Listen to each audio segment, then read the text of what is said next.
Hey everybody, Happy New Year. Country Coach Guy here. Today I would talk about vaccines, COVID, and how that relates to RV and travel. So today I'll be your science guy. So let's start from the beginning. Let's go back to February of last year when a virus was first discovered and became kind of prevalent in the Western world. We were coming back from Italy at the time and we were wearing masks. Our so-called scientists, the real one, at the time were telling us that masks did not work. To us, it made sense that airborne virus, travel, masks, filter system should help. Our experts also told us that vaccine were not going to be available anytime soon because on an average takes anywhere from 4 years or more to get a vaccine. I predicted, and I'm your scientist for today, I predicted back in February that private sector will come through and then we will have a vaccine 1st of November. This was a prediction by me back in February. I was off just a few weeks. Whether the politics, U.S. election made any difference or not, I'm not even going to go there. But I was pretty close. So where are we now? The vaccine was developed by Pfizer, then Moderna, and now AstraZeneca has a vaccine available as well. So the first vaccine that was available was Pfizer toward the middle of November. U.S. regulatory agency set the date for review 3 weeks from the announcement that vaccine and paperwork was all submitted. So these geniuses experts had to take 3 weeks to get ready. I guess maybe they're busy with their jobs, I'm not sure, but they could have called me, I got time, I'm retired, so I could have reviewed this. So no urgency there apparently to approve the vaccine. States and local municipalities, they knew the vaccine was coming. That was all talk. That's all we talked about it last year, pretty much. Was a virus, was COVID, and a vaccine. So vaccine was finally approved toward the end of December. Up to 20 million of doses were kind of visualized being delivered to the U.S. market. They didn't quite deliver 20 million, but delivered about 13 or so million. So how are we doing? So far in the last 14 days since we have the vaccine around, we have vaccinated about 4.3 million people. About 1.4% of US population. Yesterday, Sunday, we did 50,000. Just as a reference point, there are about 4,000 counties in the United States. You divide 4,000 into 50,000, that is about 12. So look at the county that you live in. 12 people got the vaccine shot yesterday. Impressed? My county has over 1 million people. Nothing to see. So where is the urgency? I'm sure that the manufacturers, Pfizer and Moderna and the rest of them, are cranking output 24/7. Private sector. Where is the government that we can do? Is it because it's Sunday so we don't? So it's urgency that people are dying by thousands every day. 250, 300,000 new infections every day. About 3,000 to 4,000 people dying every day. But we kind of operating banking hours. So the private sector jumped on the bandwagon. Federal government did as best as they could at the time. But they did provide the funding. They pushed for the vaccine. They provided necessary tools, what they could do for the vaccine to accelerate the process, to cut the regulations, to cut few corners to get the vaccine on the market as soon as possible. The fastest vaccine ever developed was about 4 years. It took 4 years. That's the minimum. That's the standard. That's the Dr. Fauci is telling us that the vaccine could not possibly be delivered in 2012. 2020. Well, I knew better. I predicted it. So I'm a scientist for today. Anyway. So where is the news? The headlines, which you see in the news, is, oh, so-and-so, the nurse fainted after getting the vaccine.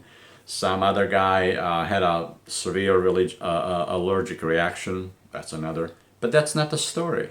4 million people have gotten the shot so far, and a handful of people are getting a reaction or whatnot. No one died from it yet. So that's not the story. The story is, why is this vaccine not being given faster?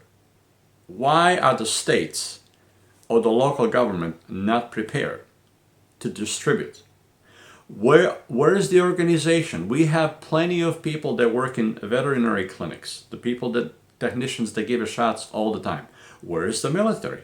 Where is the medical personnel? This would be a good opportunity to volunteer 4 hours a day, because most of us volunteer in different civic and organizations helping the needy or whatnot, what we had, the skills that we have. So where are the volunteers?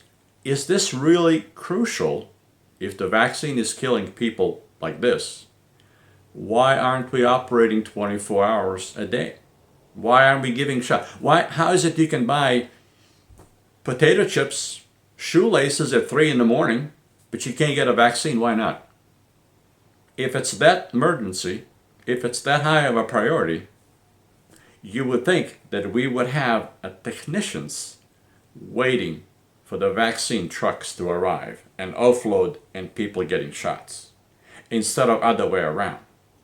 We have used up about, across the country, 28% of a vaccine delivered to them.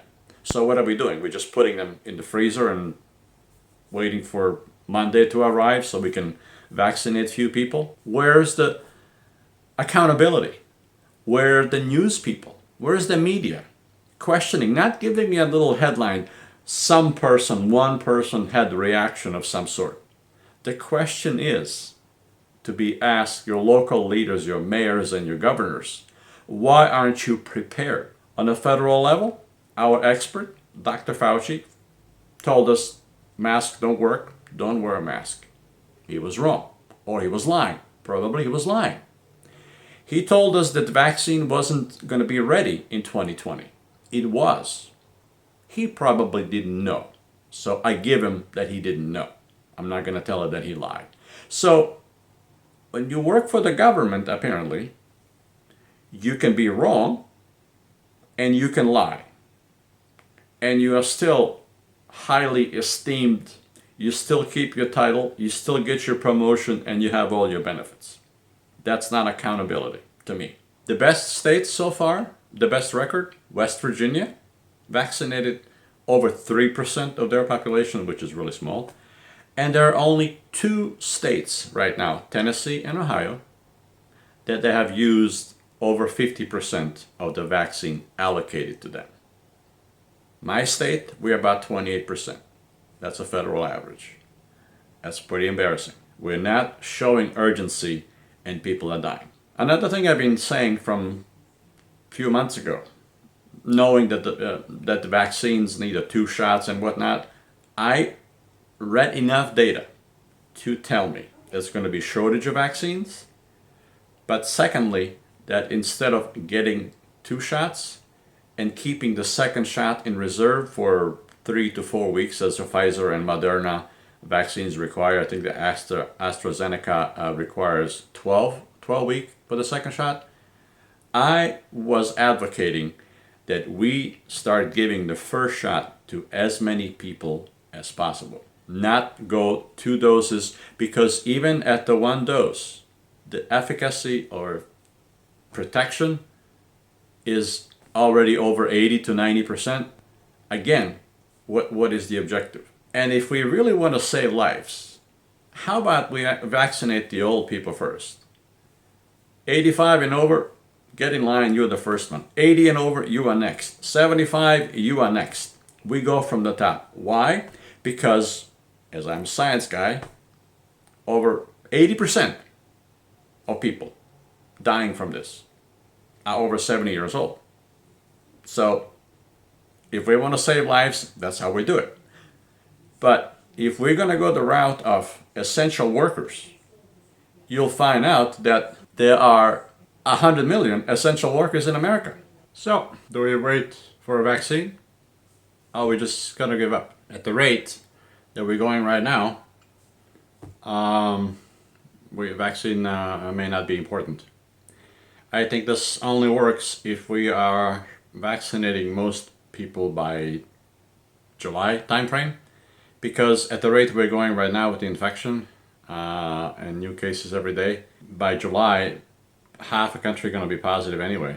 So either half the country is going to get a vaccine and half the country is going to be positive anyway. So that will certainly delay our departure and our travels and kind of inconvenience just about everybody else. So I hope they kind of pick up the pace, because this is not going very well right now.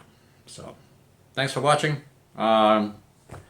If you liked anything on this video, give me a thumbs up and subscribe to our channel. This is more about the travels and RV, but the COVID is interfering with our lives and it's kind of holding us back right now. So thanks for watching. Consider subscribing and see you on the road. Take care.